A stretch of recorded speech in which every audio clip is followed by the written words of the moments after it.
ang sumulat ng awit sa Diyos, yung kanyang mga iniisip, mga alalahanin, yung mga tumatawid sa kanyang gunita, sa kanyang balintataw, sa kanyang mga iniisip, ano ba yung mga tumatawid between his left ear and right ear, at nagbibigay sa kanya ng mga pangamba, mga pag-abag, at kung ano-ano.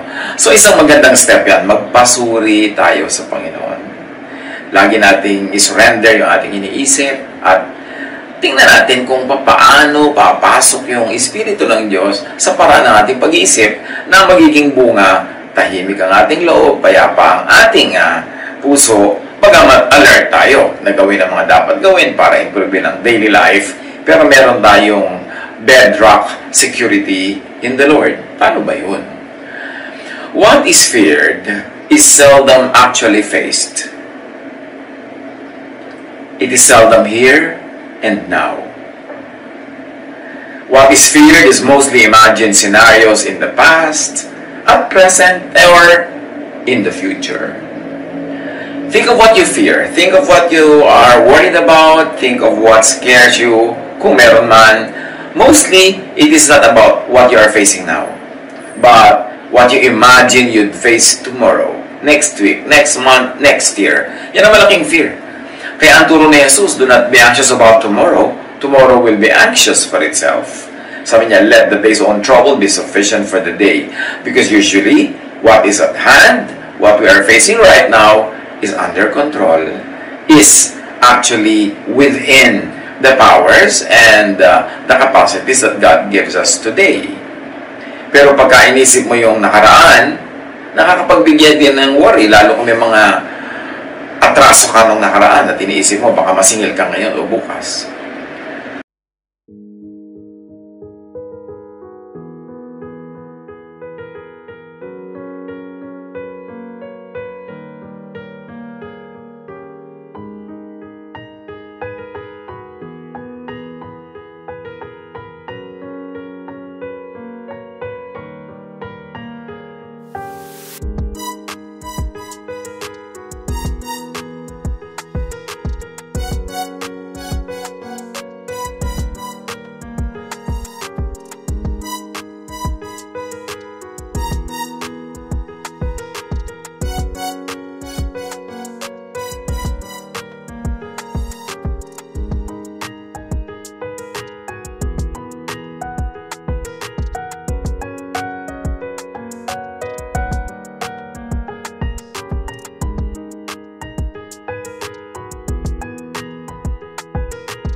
Pero bihirang-bihira na ang dahilan ng ating mga concerns and worries ay yung now, usually future.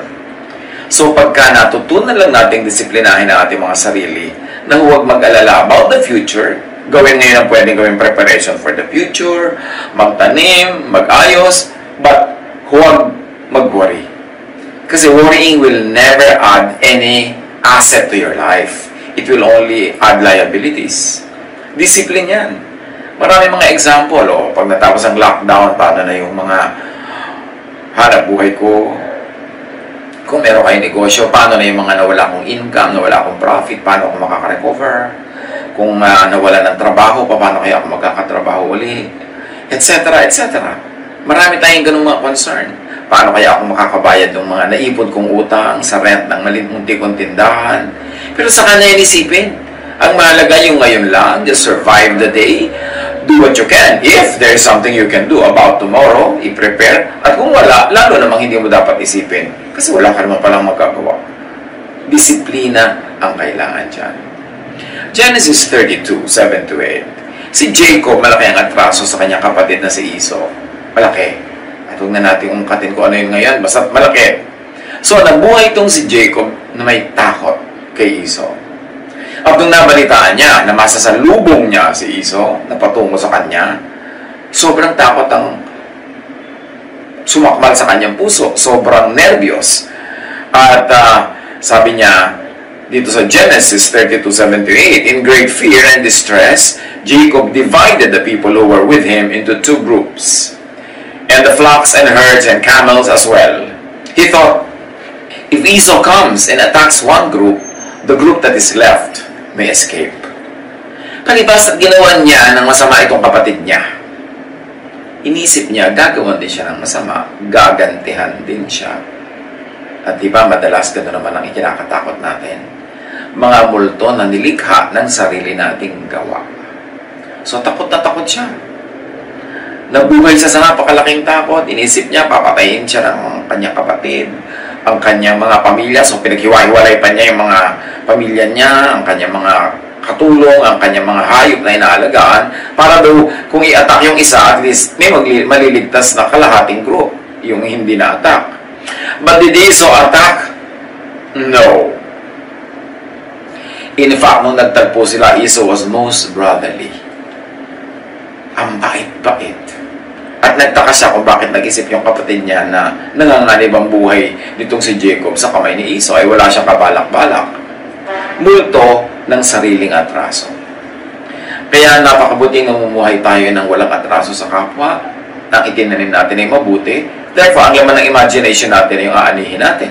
Hindi yung kung ang itinanim natin ay masama, ang laman ng imagination natin ay yung maaring pagbalik sa atin ng masamang ginawa natin. Remember, imaginative ang tao. Imaginative ang mind. Pero yung mind na yan, madaling maligaw. Because your mind plays tricks on you. Pwede kang paglaruan ng iyong guni-guni. Matthew 14:26. Kinalabutan sa takot ang mga alagad nang makita nilang may lumalakad sa ibabaw ng tubig. Multo! Sigaw nila.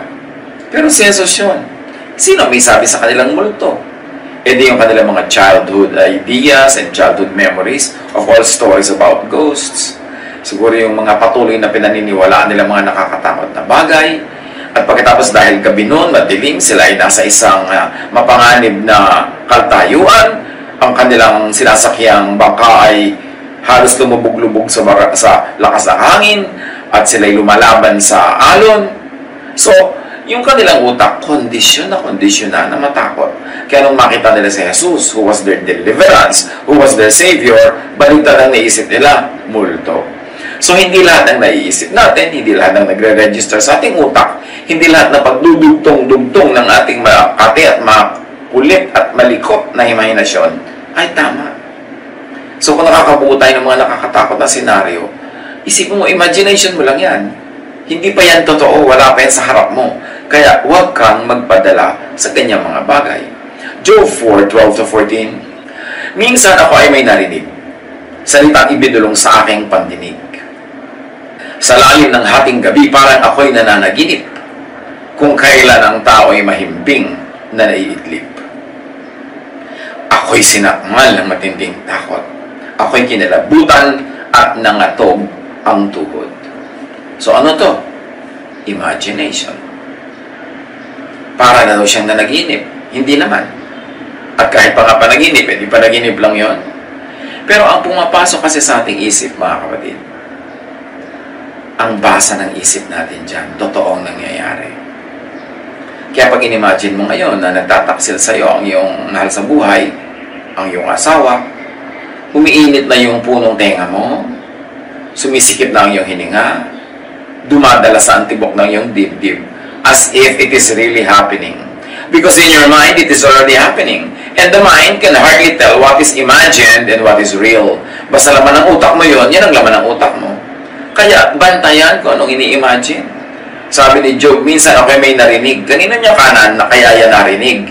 Narinig niya sa kapitbahay, narinig niya kaya yan sa internet, narinig niya kaya yan sa social media, o narinig niya mula sa kanyang sariling guni-guni. Whatever it is, ang naging bunga ng atogang tuhod na takot ni nervyos. Hindi naman totoong nangyayari yon. Guni-guni. Do not fear. Yan ang pinakamadalas sabihin ni Jesus. At para rin mo sinabi, how do you not fear? Do not overthink. Do not imagine scary scenarios. Huwag mong i-fast forward yung ang layo-layo pang problema na parang hawak mo na ngayon, kasi hindi yun makikilala ng isip mong malayo pa. Isipin niya, narito na ngayon. Kasi iniisip mo na, so magiging effect niya, ganun din, tataas ang blood pressure mo, papawisa ka na malamig, manghihina ka, mawala ka ng ganang kumain, hindi ka makakatulog, na parang totoong nangyayari ang iyong pinag-aalala. James 4:7, submit yourselves then to God.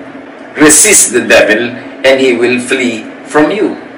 It's as good as saying, resist ungodly, troubling, stressful, scary thoughts. Kasi yan dinadala ng devil.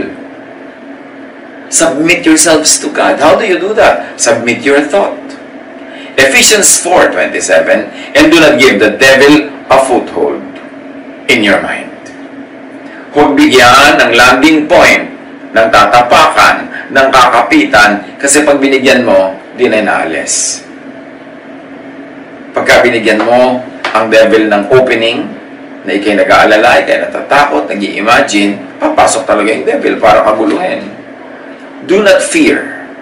How do you do that? Do think of God. Psalm 63:6, on my bed I remember you. I think of you through the watches of the night. Noong ancient times kasi, hinahati nila yung gabi into several watches. Let's say 4 watches. Yung 12 hours divided by 4, 53. So may first watch, second watch, third watch, fourth watch. Yung fourth watch malapit na mag-umaga, malapit nang sumungaw ang araw, lumiwanag. Yun ang fourth watch, yung huling segment ng gabi. So sabi niya, on my bed I remember you, O God. I think of you through the watches of the night. In other words, mula paghiga ko hanggang makatulog ako, magising ako uli, makatulog ako at gumising na ako ng tuluyan, ang Diyos ang iniisip ko. Ang kanyang mga pangako, ang kanyang mga magagandang salita, ang kanyang pagmamahal, ang kanyang pag-ibig. And therefore, peace ang ibibigay sa iyo noon. Himbing ng tulog, sarap ng tulog. Yung pag matutulog ka, nagpapasalamat ka sa Diyos. Nagpapasalamat ka sa mga pagpapalang tinamasa mo maghapon. Kasi ang pusong mapagpasalamat, tumatahimik yan, natitiwasay, at nakakatulog. Pero yung matutulog ka lang, hingi ka pa ng hingi, ungot ka ng ungot sa Diyos, puro shopping list, puro mga request, puro mga utos sa Diyos ang ginagawa mo, mahirap makatulog nun. Kasi anxiety ang laman ng iyong puso. Kasi pag hingi ka ng hingi, ibig sabihin, may anxiety ka. So magpasalamat ka na magpasalamat para maging bisa sa iyo, ang maging bunga ay peace. And peace will give you sleep. May oras para manalangin sa Diyos sa mga pinaghihingi natin, pero hindi yan sa gabi pag matutulog ka na. Kailangan nakaka-relax lang ang iniisip mo, pagpasalamat, pagpupuri, because it will condition your mind to sleep and to sleep well. How do you not fear? Do trust in God. Psalm 23:4, even though I walk through the darkest valley, I will fear no evil, for you are with me. Your rod and your staff, they comfort me. So yung picture is that of a shepherd with a rod and a staff, na pag nakikita ng shepherd ng tupa na yung kanyang shepherd ay may dalawang klase ng tungkod. Yung isa pang hila sa leg niya pag siya nahuhulog sa mga bangin-bangin, kaya liko ang dulo. At yung isa tuwid lang at matigas, panghampas naman yun sa mga leon, sa mga tigre, sa mga wild animals na gustong kagatin at kainin yung mga tupa. Sabi ng tupa, pag nakikita ko yung hawak mo na rod and staff, I feel comfortable. They comfort me. I know that I am in good hands. So yun dapat ang isipin natin sa Panginoon. Yung rod niya, yung staff niya, pang-disiplina niya sa atin, pang-ligtas niya sa atin, at yung isa naman ay pagtatanggol niya sa atin laban sa mga dangers of life. Marami na tayong nilampasan na ganyang mga nakita na natin kung paano ang Panginoon ay nagbibigay sa atin ng tulong. Dapat yun ang isipin natin pagka tayo natatet mag-isip na madala, maakit, matakot. Psalm 27:1, the Lord is my light and my salvation. Whom shall I fear? The Lord is my stronghold of my life.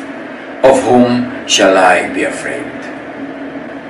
Importante na alam natin kung sino ang ating sinisilungan, sino ang ating nilalapitan, at yan ang Panginoon.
Pero pag sinabi mong, the Lord is my light and my salvation, whom shall I fear? Hindi naman ibig sabihin, ito yung, God is bigger than the disease, therefore, careless na lang tayo. Careless na lang. No, sasabihin mo, God is bigger than the problem. God is bigger than all kinds of diseases. Tapos hindi ka na nag-iingat. Wala na kayong physical distancing. Hindi ka na nagmamask. Hindi ka na sumusunod sa mga alituntunin. Dahil sinasabi mo, God will save you. Walang ganong klaseng promise that God will save you kung burara ka. That God will save you pag hindi ka nag-o-obey ng natural law. God wrote natural law. God wrote the laws of infection, the laws of avoiding infection. So respect natural law. Pag sinabi mong, the Lord is my light and my salvation, hindi yun ibig sabihin, may takip ka na para hindi ka marumihan at masaktan. Kahit ikaw na mismo ang nagpapagulong-gulong sa dumi. Kailangan, yung faith natin, yung faith na sumusunod sa common sense, sa utos ng Diyos na nakasulat sa natural law. Hindi yung faith na pabaya, bulagsak, at burara, na iisipin mo, tatalon ako, sasaluhin ako ng Diyos. Yan ang temptation ni Satan kay Jesus. Tumalon ka nga, siguradong ipapasalo ka ng Diyos. Ganyan din yung mga, may faith tayo sa Diyos, di ba? So, huwag na tayong mag-social distancing. May faith tayo sa Diyos, di ba? Huwag na tayong mag-mask. Yun yung tatalon ka, ina-expect mo sasaluhin ka. Tapos pag hindi ka sinalo, tatampo ka, magagalit ka. Kung nabuhay ka pa para magtampo. Dapat yung tunay na faith, kumikilos according to natural law, according to intelligence, according to common sense. Hindi yung dahil may faith ka, parang tinetest mo ang lahat at inilalagay mo ang sarili mo sa panganib para kailigtas ng Diyos. Walang ganong promise na ililigtas yung mga burara. The promise is for those who obey God, for those who are righteous, and righteous here means doing the right thing. Psalm 27:3, though an army besiege me, my heart will not fear. Though war break out against me, even then, I will be confident. So, ang kailangan lang talaga, laging inaalala mo ang Panginoon, siya ang laman ng iyong puso. At hindi lang yung paulit-ulit ka na laman ako, siya ng puso ko, siya laman ng puso ko. No?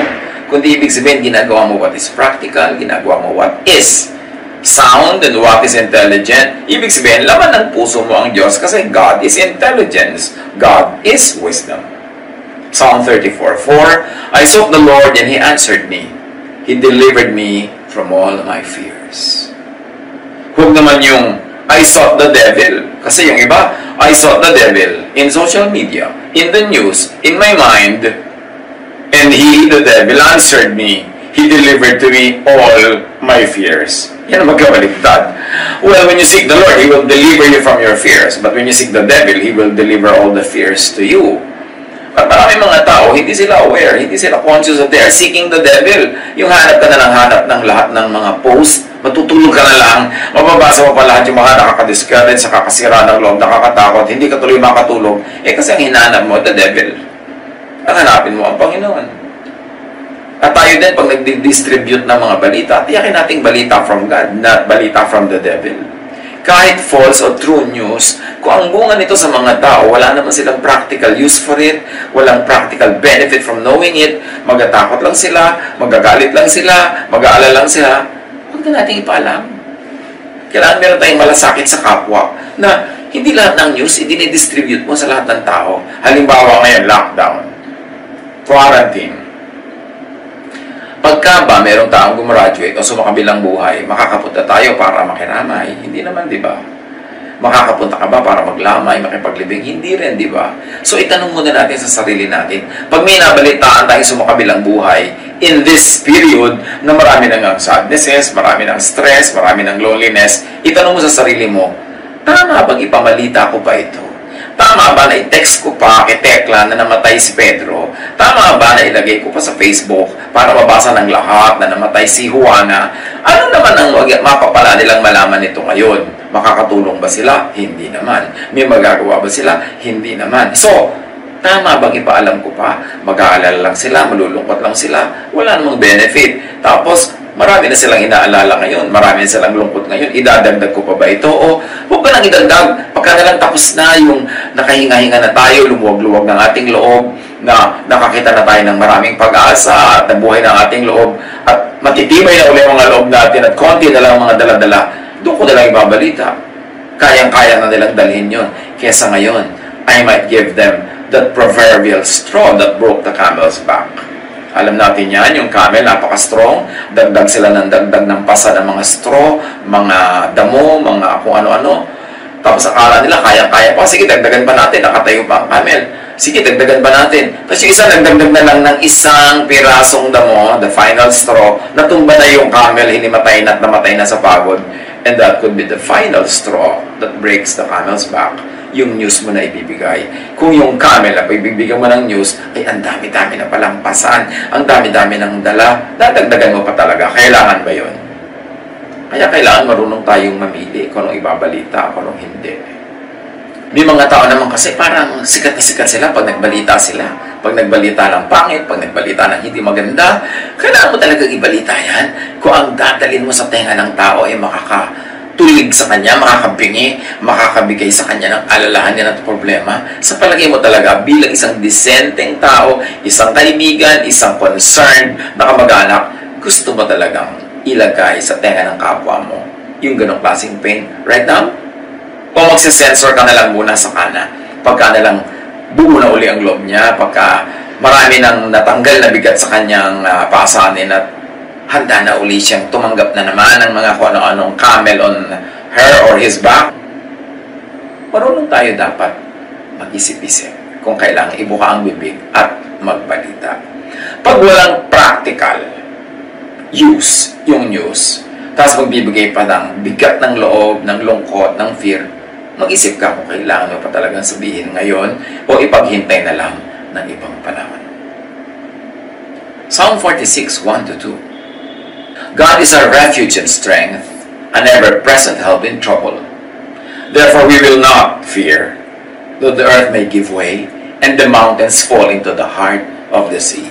Poetic language, exaggerated na mga pwede mangyari, pero ang sabi, kahit mangyari pa rin yun, sa Diyos pa rin ako sisilong, sa Kanya pa rin ako lalapit, at siya pa rin ang laman ng aking isip. So how do you not fear? Do think of what is good. Kung anong bubuhay sa iyong loob, magpapalakas ng iyong loob, magpapasaya sa iyo, magbibigay ng pag-asa, doon ka tumanaw. Psalm 55:22, cast your cares on the Lord, and He will sustain you. He will never let the righteous be shaken. So think of God's track record in your life. Kung gaano karaming beses kanyang iniligtas sa panganib, gaano karaming beses ka na niya binigyan ng pag-asa, binigyan ng blessing, at kung yung mga nangyari na yan in the past, that is a promise of what will happen in the future. Because God is the same yesterday, today, and tomorrow. Think of that. Psalm 91, whoever dwells in the shelter of the Most High will rest in the shadow of the Almighty. I will say of the Lord, He is my refuge and my fortress, my God, in whom I trust. He will cover you with His feathers, and under His wings you will find refuge. His faithfulness will be your shield and rampart. You will not fear the terror of night, nor the arrow that flies by day. Napakagandang pangako, napakagandang observation.